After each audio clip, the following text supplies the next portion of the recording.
उसको आयुष्मान भारत के तहत मुफ्त इलाज की सुविधा का लाभ क्यों नहीं मिलता। आज बंगाल का किसान पूछ रहा है उसको किसान सम्मान निधि के हजारों रुपए क्यों नहीं मिले। शहरों में रेहड़ी ठेला चलाने वाले गरीब पूछ रहा है कि उनको पीएम स्वनिधि के तहत आर्थिक मदद सही से क्यों नहीं मिली। आज बंगाल की बहनें पूछ रही हैं कि हर गल जल पहुंचाने के लिए टीएमसी सरकार को जो पैसा दिया था, दिल्ली से पैसा भेजा था, वो पैसा तिजोरी में रख करके क्यों बैठ गई। आज बंगाल का गरीब पूछ रहा है क्यों ममता सरकार ने लाखों गरीबों को पक्के घर से वंचित रखा। केंद्र सरकार की तरफ से बीते वर्षों में बंगाल के लिए 33 लाख पक्के घर स्वीकृत किए गए हैं। इनमें से लाखों घर अब भी पूरे नहीं हो पाए। दीदी को लगता है कि इन सब योजनाओं का फायदा अगर लोगों को होगा तो लोग मोदी को आशीर्वाद देंगे।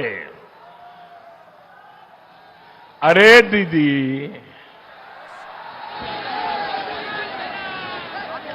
आपको मोदी को क्रेडिट नहीं देना था तो मत दीजिए, लेकिन अपने गरीब के पेट पर लात क्यों मारी। आपने रेहड़ी पटरी वालों के पेट पर लात क्यों मारी। बहनों और भाइयों, गरीब का जीवन तब सुधरता है जब जीवन और कारोबार दोनों सरल होता है, रोजगार के अवसर बनते हैं।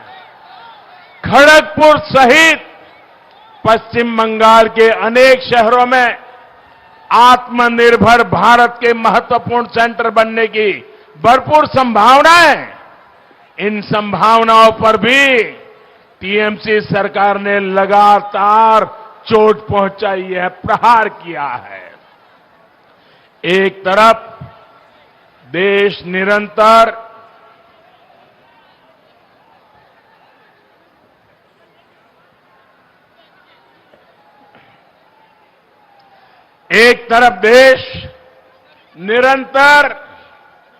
सिंगल विंडो सिस्टम की तरफ बढ़ रहा है। सरकार के अंदर सिंगल विंडो सिस्टम इसलिए ताकि कारोबारी को, उद्यमी को यहां वहां भटकना न पड़े। लेकिन पश्चिम बंगाल में एक अलग तरह का ही सिंगल विंडो सिस्टम बना दिया गया है। यहां एक अलग प्रकार का सिंगल विंडो है। बंगाल वालों को पता है, देशवासियों को अभी पता नहीं है इसका। ये सिंगल विंडो क्या है? बंगाल में सिंगल विंडो है भाइपो विंडो। बंगाल में कौन सा सिंगल विंडो है? बंगाल में कौन सा सिंगल विंडो है? भाइपो विंडो। बंगाल में कौन सा सिंगल विंडो है?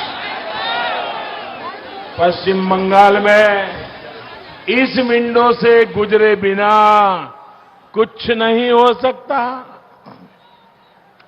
पिछले 10 साल में तृणमूल सरकार ने हर वो काम किया जो यहां रोजगार और स्वरोजगार के अवसरों को खत्म करने वाला था, रोकने वाला था। तृणमूल के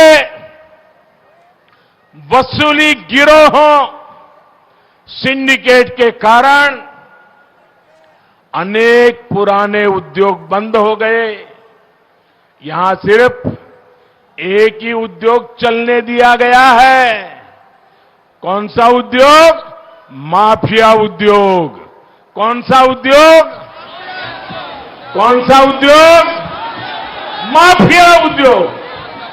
सुवर्ण रेखा नदी पर और कसवती नदी में अवैध खनन के तार कहां से जुड़े हैं, ये यहां का बच्चा बच्चा जानता है।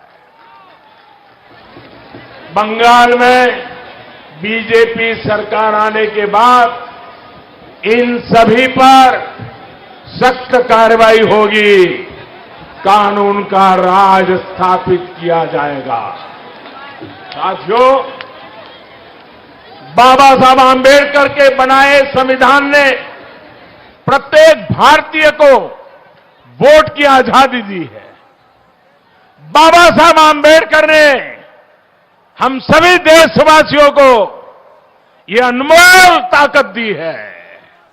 लेकिन बंगाल में ममता दीदी वोट करने की आपकी ताकत को छीनती रही है, लूटती रही है। 2018 में पंचायत चुनाव में जिस तरह दीदी ने आपके अधिकारों को कुचला, वो दुनिया ने देखा है। जिन लोगों को संविधान ने के आपके इस अधिकार की रक्षा की जिम्मेदारी दी है, वही लोग बंगाल में लोकतंत्र के लिए खतरा बने हुए हैं। लेकिन मैं बंगाल के लोगों को आश्वस्त करता हूं कि अब दीदी को लोकतंत्र को कुचलने नहीं दिया जाएगा। पुलिस और प्रशासन को भी याद रखना चाहिए कि संविधान और लोकतंत्र की मर्यादाओं से बड़ा कुछ नहीं होता है। আগের নির্বাচনগুলিতে টিএমসি যা করত এবার হবে না। আপনারা আশ্বস্ত থাকুন, সবাই একসঙ্গে রেখে দাঁড়ান, নির্ভয়ে ভোট দেন। পশ্চিম বাংলার এতিত ফিরিয়ে আনার জন্য আমরা बद्धपरिकर। साथियों, पश्चिम बंगाल को अब पढ़ाई, कमाई, दवाई, सिंचाई और सुनवाई सुनिश्चित करने वाली सरकार चाहिए। भाजपा की डबल इंजन सरकार चाहिए। केंद्र सरकार के प्रयास पूरी तरह से तभी जमीन पर उतर पाएंगे जब यहां भी भाजपा की सरकार बनेगी।